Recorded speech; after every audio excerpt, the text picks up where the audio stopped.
Welcome you all in this piping and layout engineering course।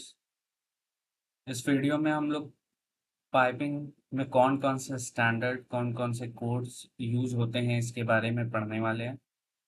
Piping के inputs and outputs क्या होते हैं। Output that is deliverables जो piping की तरफ से डिलीवरेबल्स जाते हैं क्लाइंट्स को।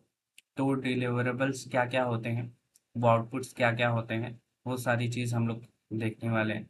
एक पाइपिंग इंजीनियर का क्या रोल एंड रिस्पॉन्सिबिलिटीज होती हैं वो भी हम लोग इस वीडियो में कवर करेंगे। तो स्टार्ट करते हैं। पाइपिंग डिपार्टमेंट 3 पार्ट में डिवाइड किया गया है। Material group, layout group and stress group. Material group का काम होता है हर सर्विस के लिए सही मटेरियल को चूज करना, उसकी फिटिंग्स का क्या मटेरियल होगा, उसमें लगने वाले फ्लेंजेस का क्या मटेरियल होगा, प्रेशर रेटिंग क्या होगी, करोजन अलाउंस क्या होगा। ये सारी चीज़ें हमें मटेरियल ग्रुप वाले करके देते हैं। वैल्व और स्पेशल आइटम की डेटा शीट प्रिपेयर करते हैं, वेंडर से कोऑर्डिनेट करते हैं। ये सारा काम होता है मटेरियल ग्रुप का। दूसरा आता है लेआउट ग्रुप। लेआउट ग्रुप सबसे पहले इक्विपमेंट लेआउट बनाता है, रिएक्टर, पंप, कॉलम वगैरह को लॉजिकली प्लेस करता है सेफ्टी और मेंटेनेंस का ध्यान रखते हुए।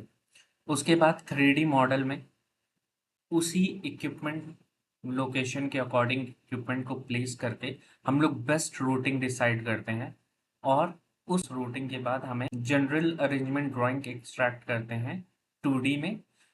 वहाँ दिखाते हैं हम लोग पाइपिंग लेआउट एंड उसी में मार्क करते हैं सपोर्टिंग। फिर उसी से एक्सट्रैक्ट होती है आइसोमेट्रिक और MTO, material take off. That is कि कितने फ्लेंजेस लग रहे हैं, कितने एल्बो लग रहे हैं, कितनी पाइप लेंथ, ताकि प्रोक्योरमेंट करवाया जा सके इन सारे मटेरियल्स का। स्ट्रेस ग्रुप स्ट्रेस एनालिसिस करता है क्रिटिकल लाइंस की, पाइपलाइन पे लगने वाली लोड की एनालिसिस करते हैं। Internal pressure, thermal expansion, weight, fluid weight plus insulation, wind load, seismic load, ये सारी चीज देखते हुए वो ये इंश्योर करते हैं कि पाइप ओवर स्ट्रेस ना हो। और फिर फाइनली आता है कंस्ट्रक्शन फेज और प्लांट का कंस्ट्रक्शन होता है। ओके, पाइपिंग इंजीनियर का क्या रोल होता है डिजाइन में। डिजाइन हमारा सेफ होना चाहिए, कॉस्ट इफेक्टिव होना चाहिए, और कोड एंड स्टैंडर्ड के अकॉर्डिंग ही डिजाइन होना चाहिए। कंस्ट्रक्शन में पाइपिंग इंजीनियर का रोल होता है कि वो ये इंश्योर करता है कि जो साइट पे कंस्ट्रक्शन चल रहा है वो हमारी पाइपिंग इंजीनियर के ड्राइंग के ही अकॉर्डिंग हो रहा है। ये चीज़ इंश्योर करता है कि हमारी ड्राइंग के ही अकॉर्डिंग कंस्ट्रक्शन होना चाहिए।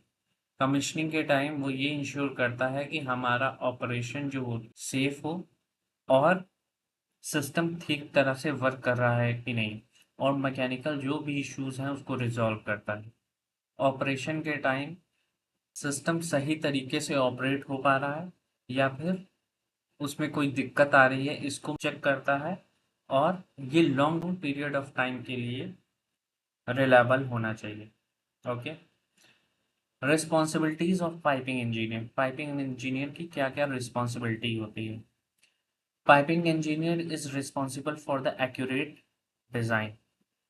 डिजाइन एक्यूरेट और स्टैंडर्ड के अंदर है या नहीं, ये इसके लिए रिस्पॉन्सिबल कौन है, एक पाइपिंग इंजीनियर रिस्पॉन्सिबल है। पाइपिंग डिजाइन जो भी है वो पेनाइडी और स्पेसिफिकेशन कंस्ट्रेंट को सेटिस्फाई कर रही है या नहीं, ये भी रिस्पॉन्सिबिलिटी किसकी होती है, पाइपिंग इंजीनियर की। स्टैंडर्ड के अंदर पूरा इंजीनियरिंग डिजाइन होनी चाहिए। To achieve adequate design at an economic cost. कम से कम कॉस्ट के अंदर एक अच्छा सुटेबल डिजाइन होना चाहिए।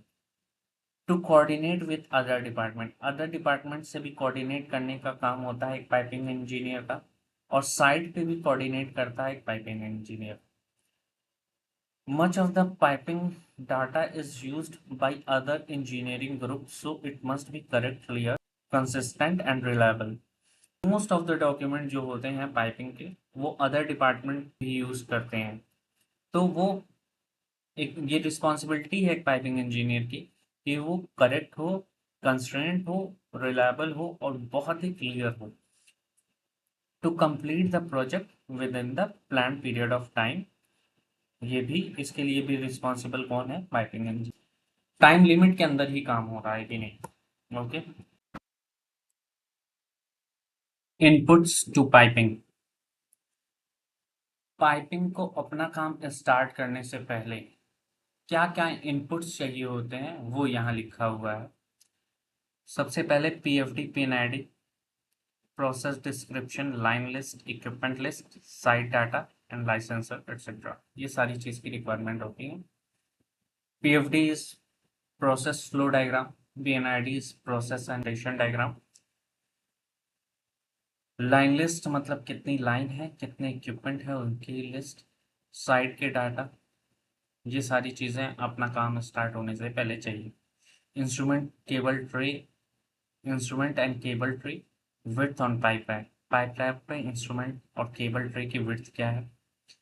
इक्विपमेंट की डेटा शीट, एंकर बोल्ट की drawing, civil information drawing, vendor drawing of packages drawing, जितने भी पैकेज हैं उनकी वेंडर ड्राइंग्स हैं। Non architecture drawing of all process and non process buildings. Architect जो भी ड्राइंग बनाया है प्रोसेस की और नॉन प्रोसेस बिल्डिंग की, वो सारी इंस्ट्रूमेंट की हुकअप ड्राइंग्स भी चाहिए एंड एचवीएसी डक्टिंग लेआउट भी चाहिए। ये सारी चीज़ें as an input piping engineer को चाहिए अपना काम स्टार्ट करने से पहले।